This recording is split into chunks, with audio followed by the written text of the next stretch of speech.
BBOR, Black Box Online Radio, coming to you from West Virginia.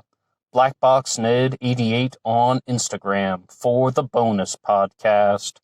Today we're going to be revisiting the case of Richard Kuklinski, the Iceman, perhaps one of the most famous murderers in America during the 20th century.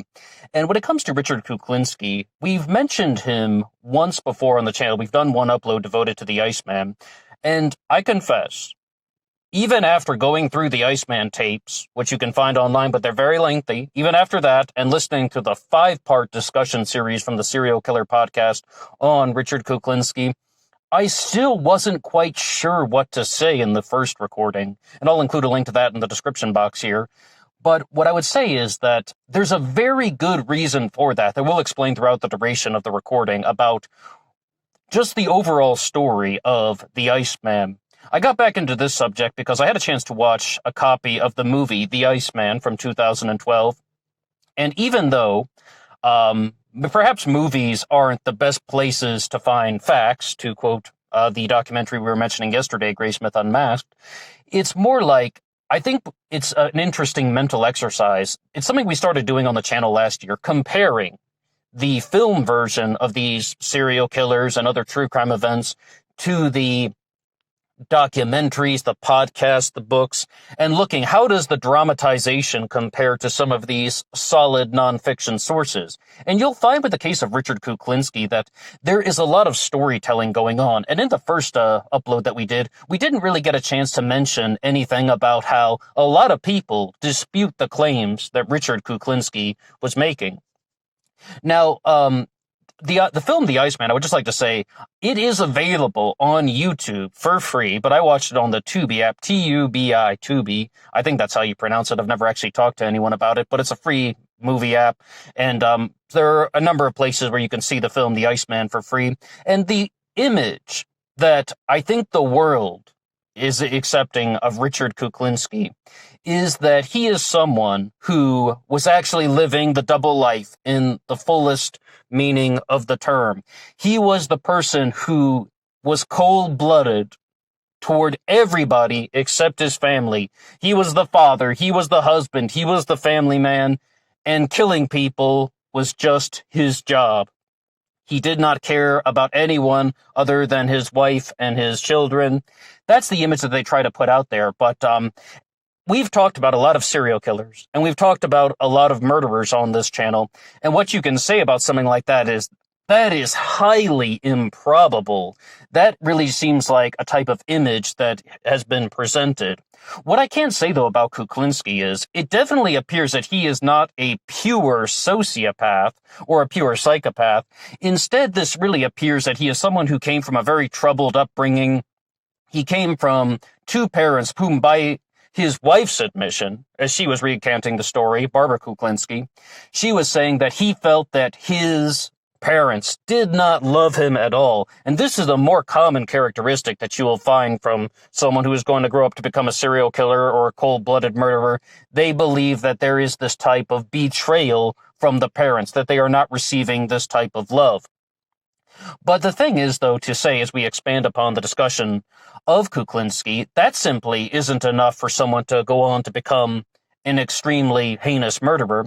I would say, though, that I only believe that he was not a pure sociopath because he does seem to show regard for his family members. He has feelings toward them, his wife and his children. He does talk about them in ways in which he is showing genuine human emotion, and he's not completely blank. However, for somebody who has perhaps murdered 100 people, some estimates even say 200 people, we aren't really sure how many people Kuklinski murdered. He is someone whom is definitely displaying narcissistic tendencies. And they even talk about this. Like, I was just reading some of the descriptions of how narcissists function, and they're saying one of the ways that a narcissist will often go about life is telling lies to amp up their personality, to try to make themselves seem more important than they actually are, blending in fiction with reality to make themselves seem more praiseworthy or more noteworthy than they should be. And you can definitely find those things with Richard Kuklinski.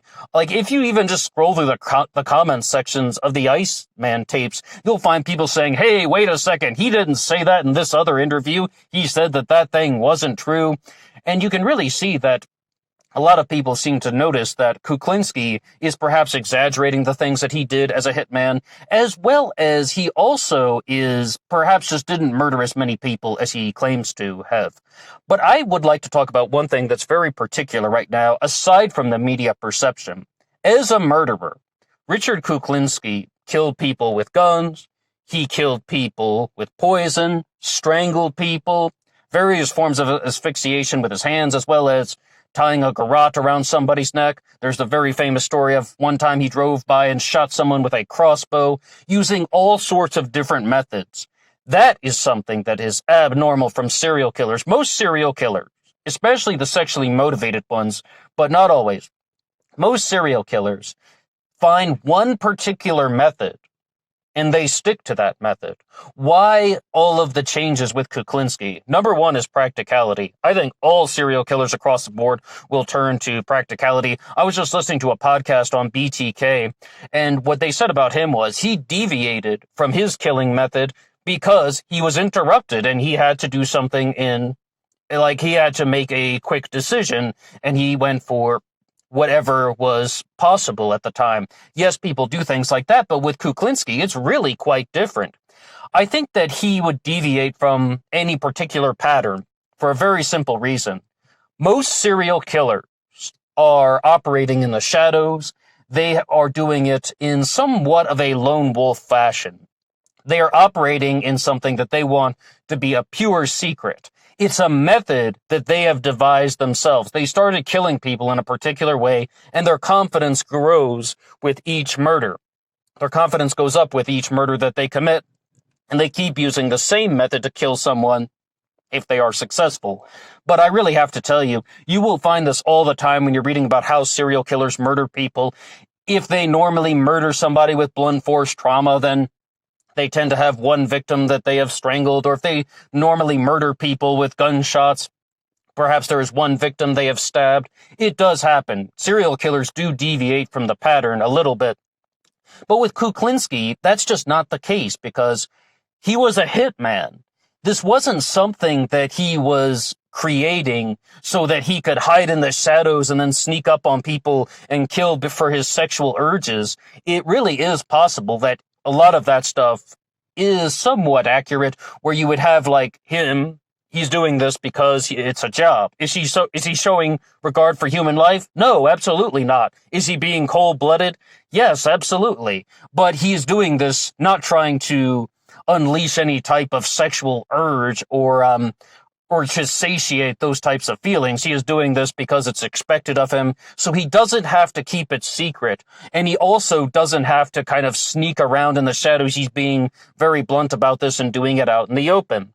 So they were even talking about this on the Serial Killer podcast. They were like accusing Thomas Viborg Thune, the host of that show, they were accusing him of wrongdoing for even putting up Richard Kuklinski as a serial killer, because they were like, hey, wait a second, he was a hitman. They operate differently. And the justification for including him onto the Serial Killer podcast was that he committed additional murders that were not part of any hits. He murdered people on his own as well. So that's why he can be viewed as both a hitman and a serial killer. Now, Richard Kuklinski is somebody that we often think about from the Iceman tapes, the tall, 6'5", 300-pound individual with the beard and the receding hairline.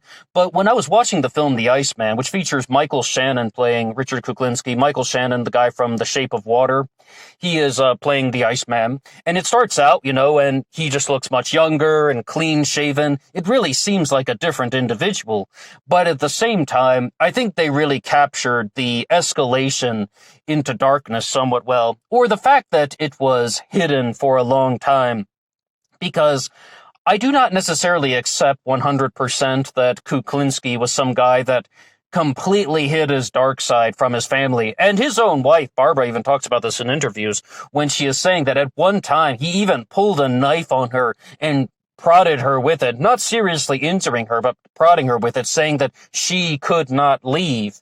So that really goes to show you that he really did bring out that dark side into his family. But one of the things, though, that I guess you'd say the turning a blind eye or the disbelief that was expressed by his family. I mean, if they have this man in their life, father and husband, that's just going out murdering 100 people, I mean, how would they not know about it? That's a big question that a lot of people have about Richard Kuklinski.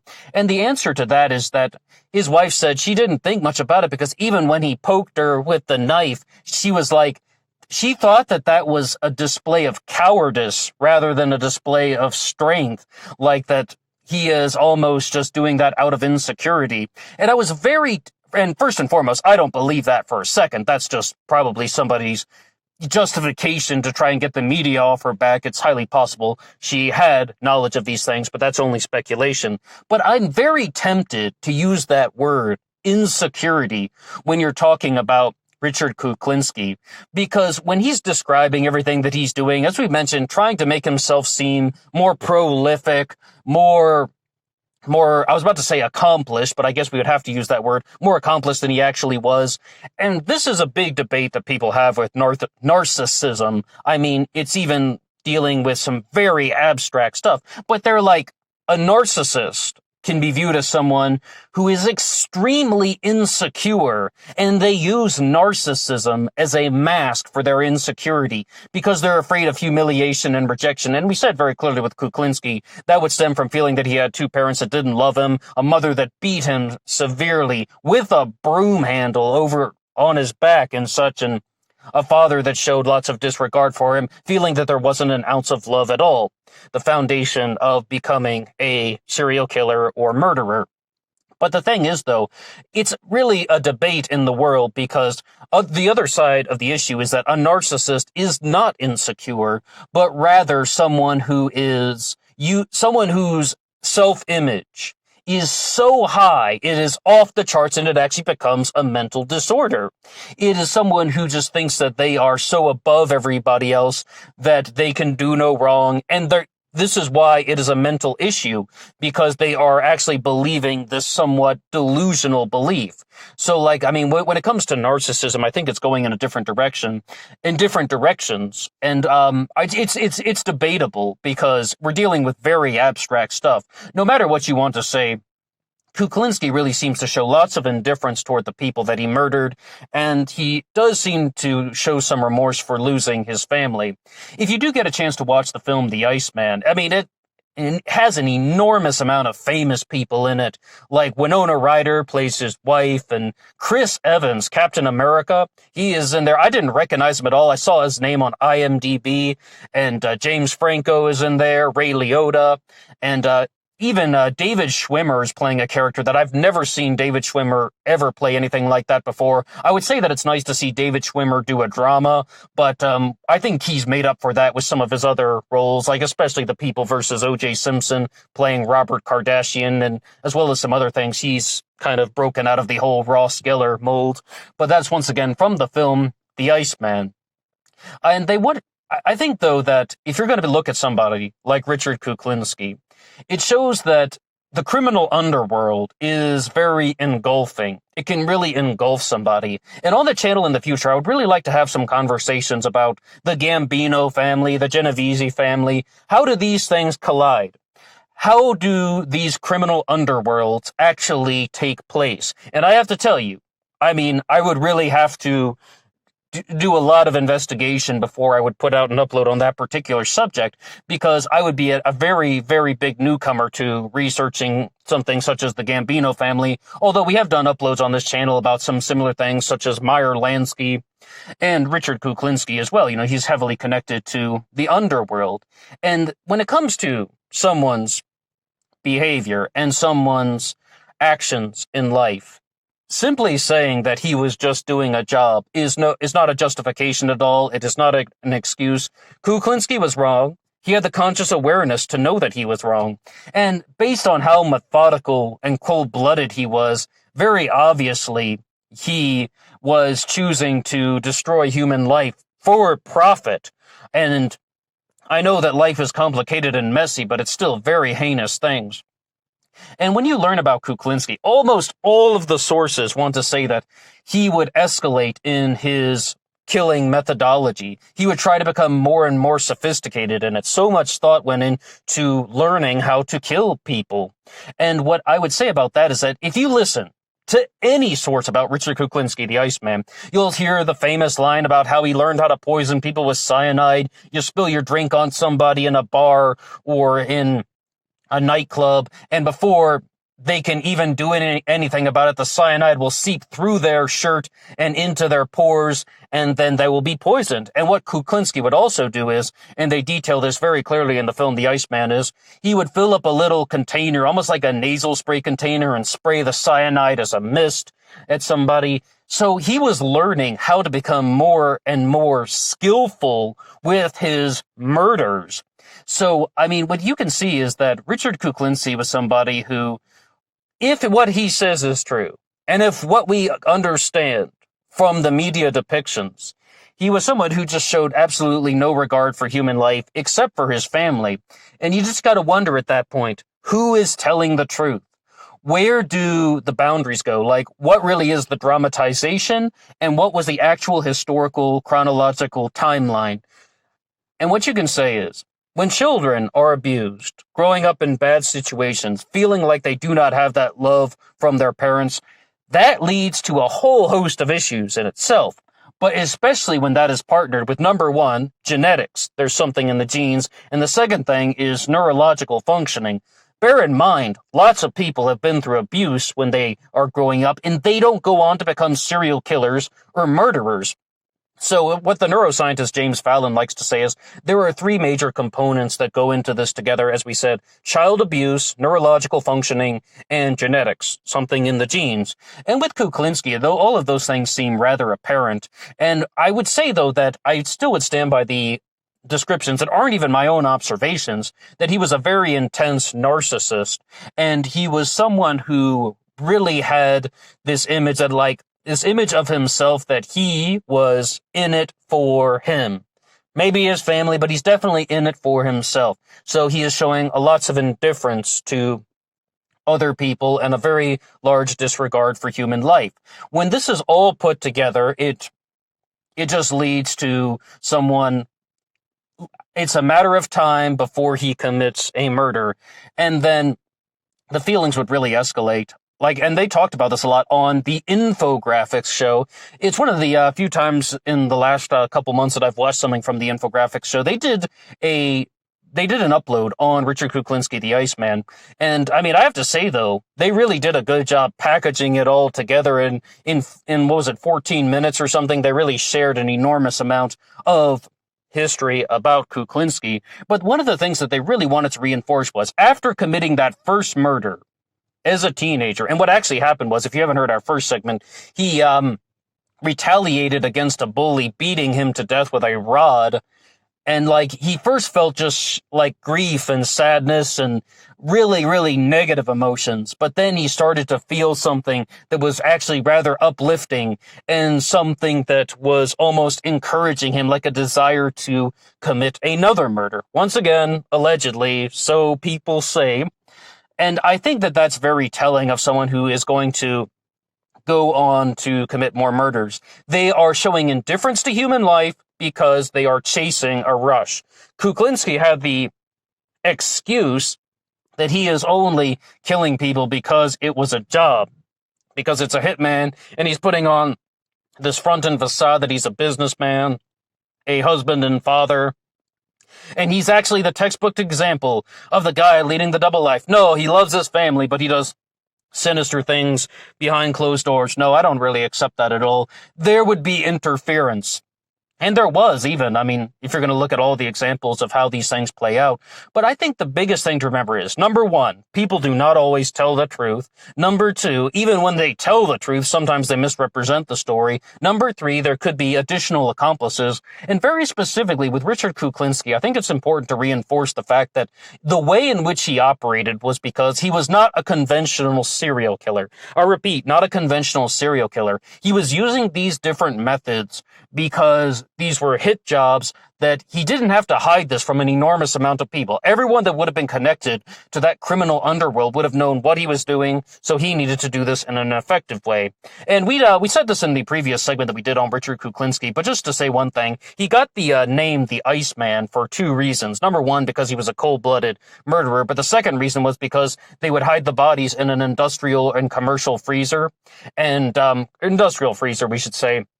And that would also make it very difficult for the coroners and the pathologists to determine the time of death. So he had two reasons why he got the name the Iceman. But yes, Richard Kuklinski passed away, and after suffering from Kawasaki's disease, and his wife gave the permission to turn off his life support machines. Very famous story with that, but I think that's where we're going to have to leave it at for now. If you have anything you'd like to contribute about the life of Richard Kuklinski, I know we're not going in chronological order about this. We're just talking about some of the aspects of Richard Kuklinski, the murders that he committed, and the way in which he went about it. I know it's jumping around all over the map, but if you have anything you'd like to contribute, please drop something in the comments section below. I would love to hear from you. And look out for some new things that we're going to be doing about serial killers on this channel. And if you like this upload, you can hit the like button. It really helps us out. And I will see you on Instagram for the bonus podcast. Once again, if you'd like to watch a copy of the film The Iceman from 2012 with Michael Shannon playing Richard Kuklinski, it is available on YouTube for free, and I saw it on the Tubi app, Tubi. All right, that's all for me. Until next time.